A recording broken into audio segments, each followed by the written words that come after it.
Jangan pernah percaya pada alasan kerja lembur.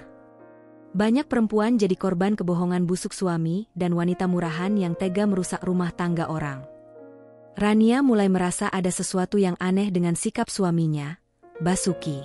Sejak beberapa minggu terakhir, perubahan kecil demi kecil mulai terlihat, meski awalnya tidak terlalu ia hiraukan. Basuki yang biasanya pulang tepat waktu dan selalu membawa senyum hangat, kini sering datang larut malam dengan alasan lembur di kantor. Awalnya, Rania mencoba menepis rasa curiga.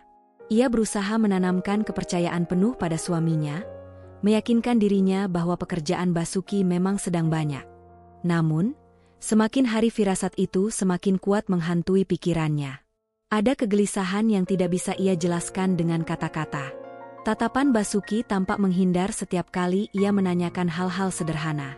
Senyumnya tidak lagi selebar dulu, dan aroma parfum asing sesekali menempel samar di kemejanya. Rania berusaha menenangkan diri, menyibukkan diri dengan pekerjaan rumah dan rutinitas sehari-hari. Tetapi malam-malam yang panjang, ditemani suara detik jam dinding yang terasa begitu lambat, justru membuat pikirannya semakin liar. Ia mulai bertanya-tanya dalam hati, apakah benar semua ini hanya soal pekerjaan, atau ada sesuatu yang lebih besar yang disembunyikan Basuki darinya? Hari itu, Rania sedang melipat pakaian ketika ia mencium aroma asing dari kemeja putih Basuki. Bukan aroma parfum yang biasa dipakai suaminya. Wangi itu lembut namun menusuk, seperti parfum wanita. Dadanya berdesir tak nyaman. Ia mencoba mengabaikan, tapi perasaan aneh itu terus menempel. Sore harinya, saat Basuki mandi, ponselnya bergetar di atas meja. Rania melirik sekilas. Ada notifikasi pesan masuk dari seseorang bernama Siskae. Nama itu tidak familiar. Tangannya gemetar, hatinya berdegup keras, namun rasa penasaran lebih kuat dari rasa takut. Dengan jari bergetar, ia membuka layar. Deretan pesan singkat terpampang jelas. Pesan-pesan itu bukan sekadar ramah, melainkan penuh kedekatan yang melampaui batas. Siskae, kamu bikin aku kangen lagi. Tadi malam rasanya masih kurang. Basuki, tenang, nanti aku sempatkan lagi. Kamu tahu aku nggak bisa jauh-jauh dari kamu. Siskae, jangan lama-lama ya, aku nggak sabar. Istrimu nggak curiga kan? Basuki, dia percaya aku lembur. Jadi aman. Rania merasakan hawa panas menjalari tubuhnya. Jari-jarinya semakin erat menggenggam ponsel itu. Ada perasaan marah, kecewa, dan jijik yang bercampur jadi satu. Pesan-pesan itu cukup untuk membuat darahnya mendidih. Meski ia masih berusaha menguasai diri. Ia menutup layar dengan tangan bergetar. Napasnya tersengal, matanya panas. Untuk sesaat, ia ingin langsung mengonfrontasi Basuki. Tapi akal sehatnya berbisik, jangan gegabah. Ia butuh bukti lebih nyata. Ia ingin menangkap mereka, bukan hanya menuduh. Dengan hati terbakar, Rania menyusun rencana. Malam itu, meski wajahnya tetap dipaksa tenang di depan Basuki, dalam hatinya ia bersumpah, permainan ini belum berakhir. Malam itu, dengan hati berdebar dan langkah pelan, Rania mengikuti Basuki dari kejauhan. Mobil suaminya melaju ke arah pusat kota, berhenti di sebuah restoran yang cukup mewah. Dari balik kaca jendela besar, Rania melihat pemandangan yang membuat dadanya seolah diremas. Basuki duduk berhadapan dengan seorang wanita muda berambut panjang terurai, mengenakan gaun merah mencolok. Senyuman wanita itu manis, tapi di mata Rania tampak penuh tantangan. Wanita itu, Siskae. Nama yang selama ini menghantui pikirannya. Rania berdiri di kejauhan, bersembunyi di balik pilar. Ia tak sanggup masuk, tapi tak bisa juga memalingkan wajah. Setiap gerak-gerik mereka bagai duri yang menusuk hatinya. Gelak tawa keduanya terdengar samar dari celah kaca. Rania mengamati bagaimana tangan Siskae sesekali menyentuh lengan Basuki dengan manja. Dan kemudian, percakapan mereka sampai ke telinga Rania, bagai pisau yang menyayat. Siskae, kamu tuh terlalu baik sama istrimu. Padahal dia nggak ngerti kamu sama sekali. Lihat aja penampilan dia, ketinggalan zaman. Kamu pantas dapat yang lebih. Basuki, jangan gitu, Siskae, dia memang sederhana, tapi... Siskae memotong kalimat Basuki dengan tawa sinis. Sederhana? Itu namanya nggak bisa merawat diri. Aku heran, kamu bisa tahan hidup sama perempuan kayak gitu. Basuki, diam sejenak, lalu tertawa kecil untuk menyamakan suasana. Ya, kadang aku juga merasa begitu. Siskai, makanya, kamu harus pilih. Kamu mau terus pura-pura bahagia sama dia, atau mau hidup sama aku yang bisa bikin kamu senang? Rania merasakan jantungnya seperti pecah. Telinganya berdenging, matanya panas menahan air mata yang hampir tumpah. Ia mendengar suaminya tak lagi membela, justru ikut larut dalam obrolan yang merendahkannya. Tubuhnya gemetar. Ingin sekali ia masuk, melemparkan semua kebenaran di depan mata mereka, berteriak sekencang mungkin. Tapi di tengah kepedihan itu, ada bagian dalam dirinya yang berbisik. Belum saatnya. Tahan dulu, biarkan mereka merasa aman.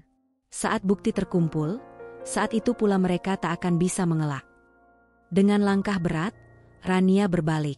Ia meninggalkan restoran itu, menahan gejolak yang hampir meledak. Malam itu ia pulang dengan hati remuk, namun juga dengan tekad baja. Rencana sudah mulai terbentuk di benaknya. Malam itu, ruang tamu terasa lebih dingin dari biasanya. Jam dinding berdetak pelan, seakan menghitung detik menuju ledakan besar. Rania duduk di sofa dengan wajah tenang, tapi matanya menyala seperti bara. Tangannya menggenggam erat sebuah cangkir teh yang sejak tadi sudah dingin, sekadar untuk menyamarkan getaran di jari-jarinya. Basuki baru saja pulang. Kemeja kerjanya agak kusut, dasinya terlepas, wajahnya tampak lelah, atau pura-pura lelah. Begitu ia menutup pintu, matanya bertemu dengan tatapan istrinya. Ada jeda hening yang panjang, membuat udara di antara mereka kian berat. "Duduk," kata Rania lirih, tapi tajam. Basuki menurut. Ia duduk di kursi berseberangan, mencoba tersenyum tipis untuk mencairkan suasana. "Kenapa? Kok serius amat?" tanyanya, berusaha seolah-olah tak ada yang salah. Rania menarik napas panjang. "Aku cuma mau tanya satu hal, Bas." "Hal apa?" "Siapa Siskai?"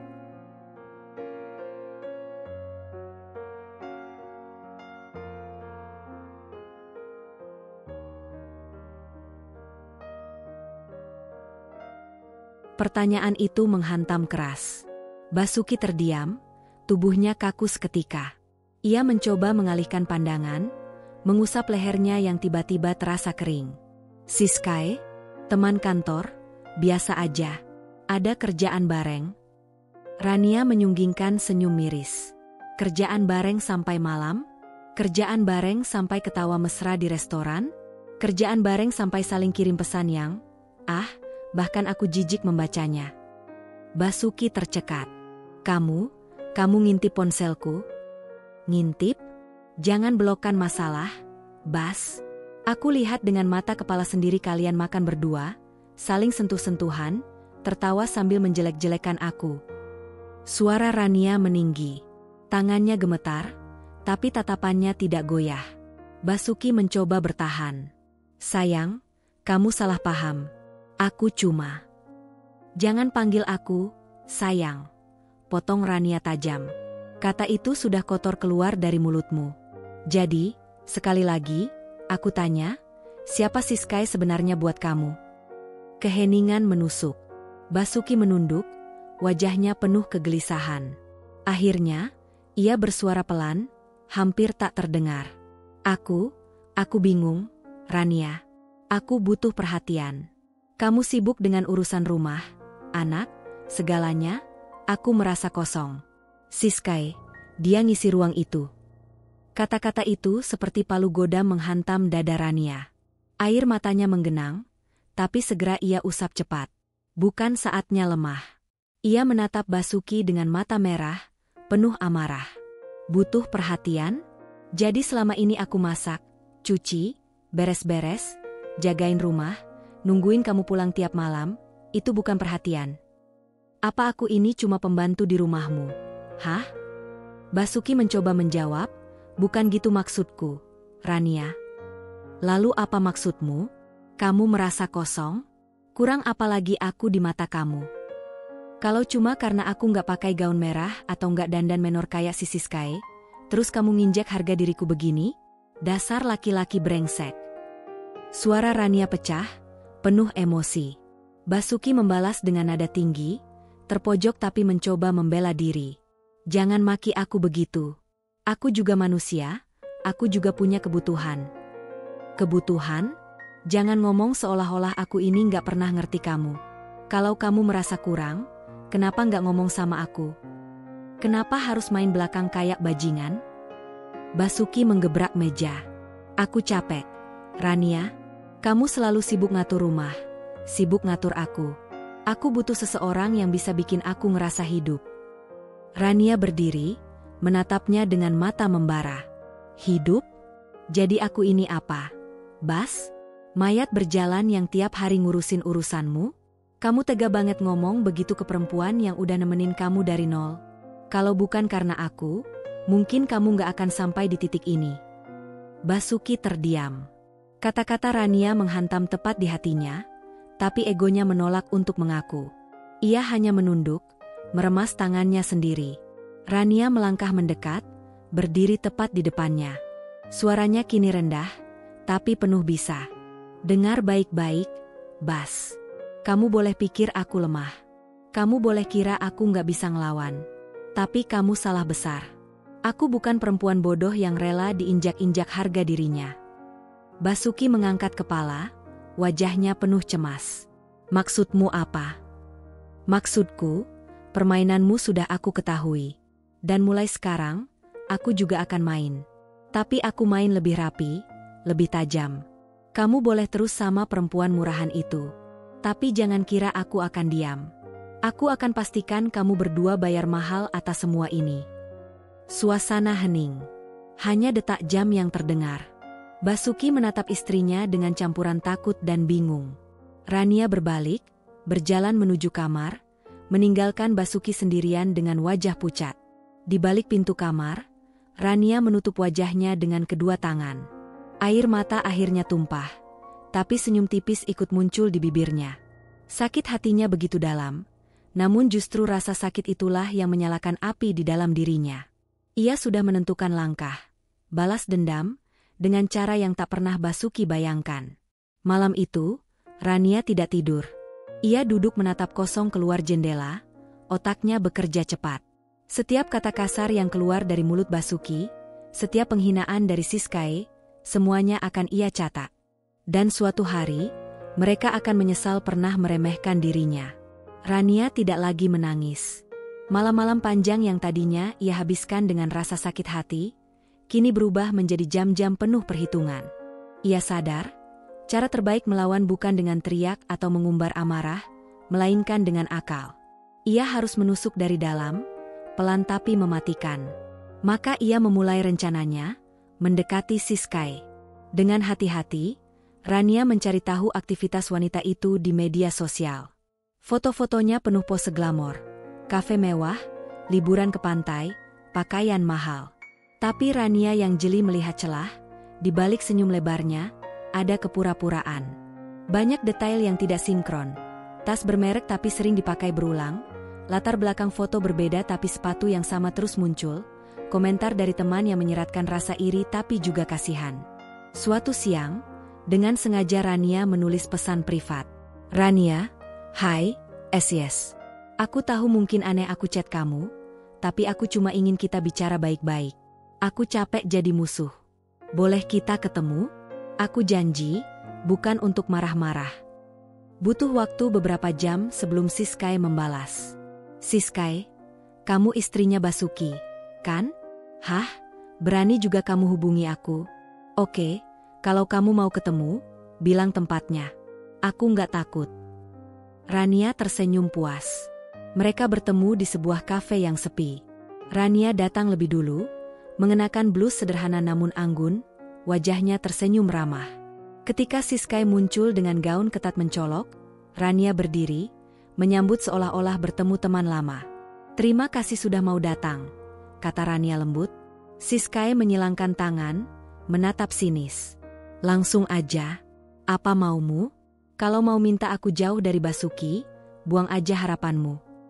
Rania tidak tersinggung. Ia justru tersenyum tipis, mencondongkan tubuhnya. Aku tidak minta itu. Aku cuma ingin kenal kamu lebih dekat. Kalau Basuki bahagia sama kamu, ya aku ingin tahu siapa perempuan yang bisa bikin suamiku lupa rumah. Kalimat itu menohok, tapi disampaikan dengan nada seolah bercanda. Siskay terkejut, lalu tertawa kecil. Kamu, aneh juga, ya? Istri macam apa yang bisa ngomong kayak gitu? Istri yang sudah muak diperlakukan kayak orang bodoh. Jawab Rania, masih dengan wajah tenang. Perlahan, tembok pertahanan Siskay mulai runtuh. Mereka pun mengobrol. Rania memainkan perannya dengan sempurna. Pura-pura penasaran, pura-pura kagum, pura-pura iri pada kehidupan glamor Siskay. Aku lihat foto-foto liburanmu di Instagram. Wah, keren banget. Basuki Royal juga sama kamu, ya? Pancing Rania. Siskay mendengus. Hah? Jangan salah. Banyak juga yang aku tutup-tutupin. Kadang dia malah pelit. Tas ini, ia menunjuk tas bermereknya, aku yang nabung sendiri. Dia sih cuma janji-janji doang. Rania berpura-pura prihatin. Oh begitu? Aku kira dia benar-benar all out buat kamu. Ucapan sederhana itu seperti garam ditabur di luka. Siskay mulai mengeluh panjang lebar tentang Basuki. Sering janji tak ditepati, gampang cemas kalau ditekan, bahkan pernah telat memberi uang. Rania menyerap semua informasi itu, menyimpan di kepalanya.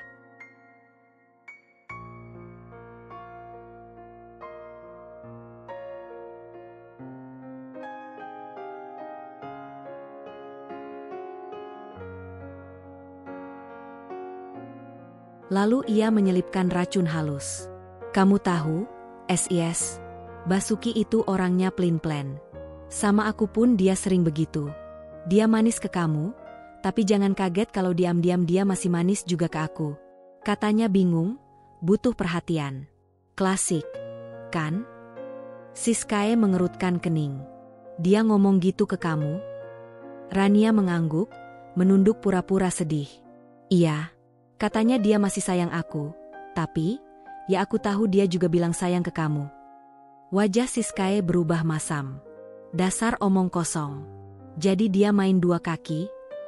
Rania hanya menyesap kopinya pelan, seolah tidak ingin ikut campur. Aku nggak mau nuduh. Aku cuma cerita apa adanya. Kamu yang nilai sendiri. Beberapa hari kemudian, efek manipulasi Rania mulai terlihat. Basuki dan Siskay bertemu di apartemen kecil milik Siskay.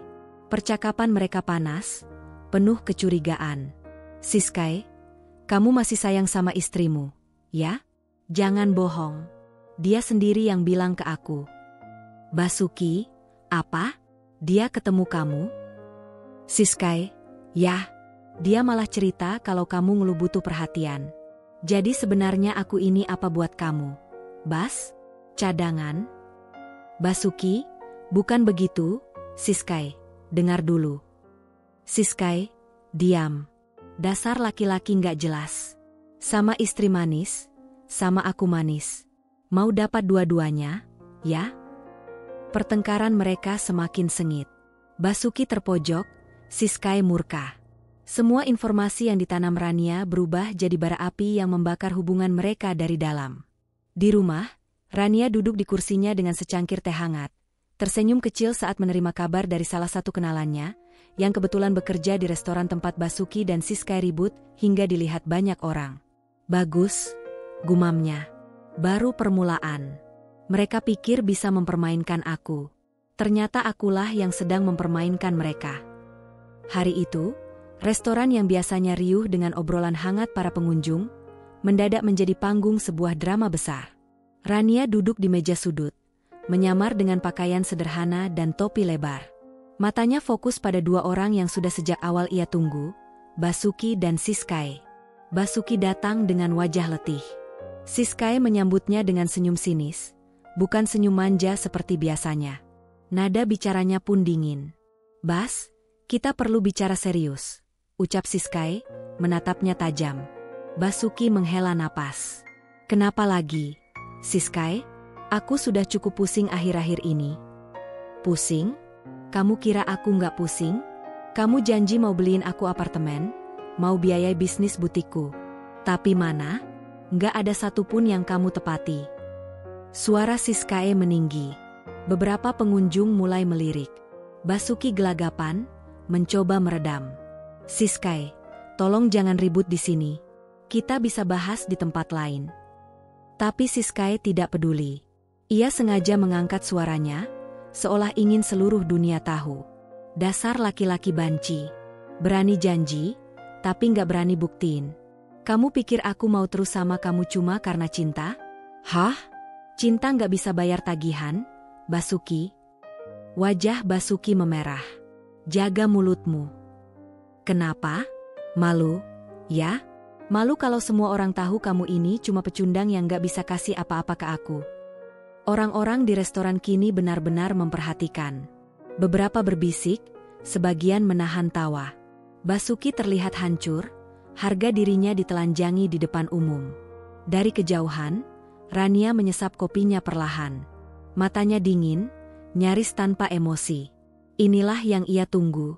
Ketegangan semakin meledak ketika Rania memutuskan untuk mendekat. Ia berdiri, melangkah tenang ke arah meja Basuki dan Siskae. Begitu ia tiba, semua mata tertuju padanya. "Halo, Bas," sapa Rania dengan nada tenang. "Aku cuma lewat, tapi ternyata bertemu kalian di sini. Dunia memang sempit, ya?" Wajah Basuki pucat. "Rania, apa yang kamu lakukan di sini?" Siskae menatap dengan senyum puas. "Oh, jadi ini istri setiamu itu? Hahaha, pantas aja kamu cari aku, Bas. Lihat penampilannya. Kampungan." Beberapa orang di restoran tertawa kecil. Rania menatap Siskae, lalu tersenyum samar. "Kampungan, ya? Tapi setidaknya aku tidak menjual kehormatan demi tas palsu." Ucapan itu membuat wajah Siskae memerah. "Apa kamu bilang?" Basuki mencoba menengahi. "Sudahlah, Rania, jangan bikin keributan di sini." Rania menoleh ke suaminya dengan tatapan menusuk. "Keributan? Keributan ini kamu yang buat, Bas. Aku hanya ikut menonton pertunjukan murahan kalian." Orang-orang mulai berbisik lebih keras. Beberapa bahkan mengeluarkan ponsel, merekam adegan panas itu. Basuki kehilangan kesabaran. Ia bangkit, menatap Rania dengan wajah penuh amarah. "Jangan sok suci kamu, Rania. Kamu pikir kamu lebih baik dari dia? Kamu cuma perempuan membosankan yang gak bisa bikin aku bahagia." Rania tetap tenang. "Tapi aku istri sahmu. Dan semua yang kau miliki, rumah, harta, bahkan namamu, itu aku yang ikut bangun bersamamu. Tanpa aku, kamu bukan siapa-siapa, Bas." Kalimat itu menampar harga diri Basuki lebih keras dari apapun. Ia benar-benar meledak. "Cukup!" teriaknya. Tangan kanannya terangkat dan mendarat keras di pipi Rania. Plak! Suara tamparan itu menggema, membuat seluruh restoran terdiam seketika. Rania terhuyung, tapi ia tidak jatuh. Matanya menatap Basuki lurus, penuh penghinaan balik. Basuki, yang kehilangan kendali, berteriak lantang, "Dasar lonte! Kamu kira kamu pantas dihormati? Kamu nggak lebih baik dari dia." Kata-kata itu memecah ruangan. Semua orang terperangah. Beberapa pengunjung berbisik tidak percaya, sebagian lain langsung merekam lebih dekat. Siskae sendiri tampak terkejut, tidak menyangka Basuki bisa sekasar itu. Ia mundur selangkah, wajahnya kaget bercampur takut. Rania perlahan meraba pipinya yang perih, lalu tersenyum dingin. "Terima kasih, Bas. Dengan begitu banyak saksi, aku tidak perlu repot mencari bukti untuk mengakhiri semuanya. Kau baru saja memberiku senjata terkuat." Orang-orang bersorak kecil, beberapa bahkan bertepuk tangan. Basuki terpaku, sadar apa yang baru saja ia lakukan. Ia melihat sekitar, puluhan pasang mata menatapnya dengan jijik. Kamera-kamera ponsel mengarah kepadanya. Rania melangkah mundur, lalu berbalik pergi dengan kepala tegak. Pipinya masih panas, tapi hatinya dingin dan penuh kepastian. Inilah puncak yang ia tunggu, Basuki menghancurkan dirinya sendiri di depan semua orang. Sementara itu, Basuki jatuh terduduk di kursi, wajahnya pucat pasi. Ia berusaha berbicara, tapi lidahnya keluh. Siskae hanya tertawa sinis sebelum meninggalkannya sendirian. Dan di sudut restoran, orang-orang masih berbisik, merekam, dan mengabadikan kehancuran seorang laki-laki bernama Basuki.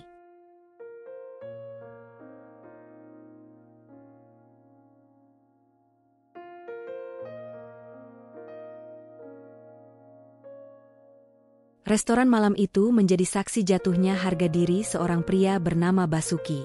Tamparan yang ia berikan kepada Rania bukan hanya menghancurkan wajah istrinya, tetapi juga merobohkan wibawanya di depan publik.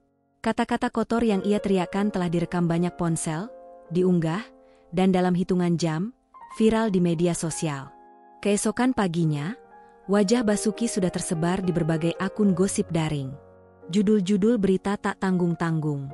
Pejabat perusahaan ternama tampar istri di depan umum. Basuki hina istri sah, publik geram. Rania membaca berita-berita itu sambil menyeruput kopi hitamnya dengan tenang. Pipi kirinya masih sedikit bengkak, tapi ia tidak peduli. Justru luka itu kini menjadi bukti yang memperkuat posisinya. Di sebelah meja, ponselnya bergetar tak henti. Pesan dari teman, kerabat, bahkan pengacara yang menawarkan bantuan hukum. Ia menatap bayangan dirinya di cermin kecil ruang makan. "Kamu kuat, Ran," bisiknya. Sekarang giliran mereka yang menderita. Pertemuan dengan pengacara. Beberapa hari kemudian, Rania menemui seorang pengacara handal bernama Bu Ratna. Wanita parubaya itu mendengarkan kronologi panjang Rania dengan serius. "Semua bukti ada di tangan saya, Bu," kata Rania sembari menyerahkan ponsel berisi rekaman video, tangkapan layar chat, dan foto-foto kebersamaan Basuki dengan Siskai. Bu Ratna mengangguk puas. "Kasus ini jelas menguntungkan Anda. Kekerasan dalam rumah tangga sudah ada buktinya, perselingkuhan juga jelas. Anda bisa menuntut cerai sekaligus menggugat harta Gonogini. Kalau dijalankan dengan cermat, dia akan jatuh miskin, sementara Anda bebas." Rania tersenyum tipis. "Itu yang saya mau, Bu. Saya tidak butuh dia lagi. Saya hanya ingin dia merasakan hancur seperti yang pernah dia lakukan ke saya." Kehidupan baru. Selama proses perceraian berjalan, Rania mulai menata hidupnya. Ia kembali aktif di dunia kerja yang dulu sempat ia tinggalkan demi Basuki. Dengan latar belakangnya sebagai desainer interior, ia menerima proyek kecil-kecilan dari teman lama. Perlahan tapi pasti, namanya kembali diperhitungkan. Bahkan, banyak klien baru datang setelah berita viral itu. Mereka bersimpati pada Rania, sekaligus kagum pada ketegarannya. "Ibu Rania, saya ingin rumah saya ditata dengan gaya elegan seperti Anda. Saya yakin selera Anda bagus," kata salah satu klien. Rania bekerja dengan hati penuh semangat. Malam-malam yang dulu ia habiskan dengan air mata, kini berganti dengan lembur penuh tawa bersama tim kecil yang ia rekrut. Hidupnya terasa ringan. Ia merasakan kembali arti kebebasan. Kehancuran Basuki. Sementara itu, Basuki mengalami kemunduran drastis. Kantor tempatnya bekerja memberikan surat skorsing. "Perusahaan tidak bisa mempertahankan citra dengan berita kekerasan ini, Pak Basuki," ucap atasannya dingin. Teman-temannya menjauh, tetangganya mulai berbisik-bisik setiap kali ia lewat. Nama baiknya tercoreng habis. Bahkan keluarganya sendiri menegur keras. "Kamu memalukan, Basuki. Memukul istri di depan umum, lalu teriak-teriak kasar? Apa kamu sudah gila?" Basuki hanya bisa menunduk, tenggelam dalam rasa malu dan marah. Sialnya, Siskai pun mulai menjauh. Wanita itu, yang dulu selalu manis, kini menunjukkan wajah aslinya. Pertengkaran terakhir Basuki dan Siskai. Suatu malam, Basuki mendatangi apartemen Siskai. Ia ingin mencari pelarian, berharap ada tempat untuk menenangkan diri. Tapi yang ia dapatkan justru penghinaan baru. "Basuki, Siskai, aku butuh kamu sekarang. Semua orang ninggalin aku." Siskai tertawa dingin. "Hah, kamu pikir aku mau ikut tenggelam bareng kamu? Jangan mimpi. Nama kamu hancur, kerjaanmu hilang. Aku nggak butuh laki-laki bangkrut." "Basuki, tapi, kamu janji akan selalu ada buat aku." Siskai, "Janji? Jangan goblok. Itu dulu, waktu kamu masih bisa kasih aku sesuatu. Sekarang, kamu cuma sampah." Basuki terdiam, wajahnya pucat. Basuki, aku ninggalin keluargaku buat kamu, Siskai.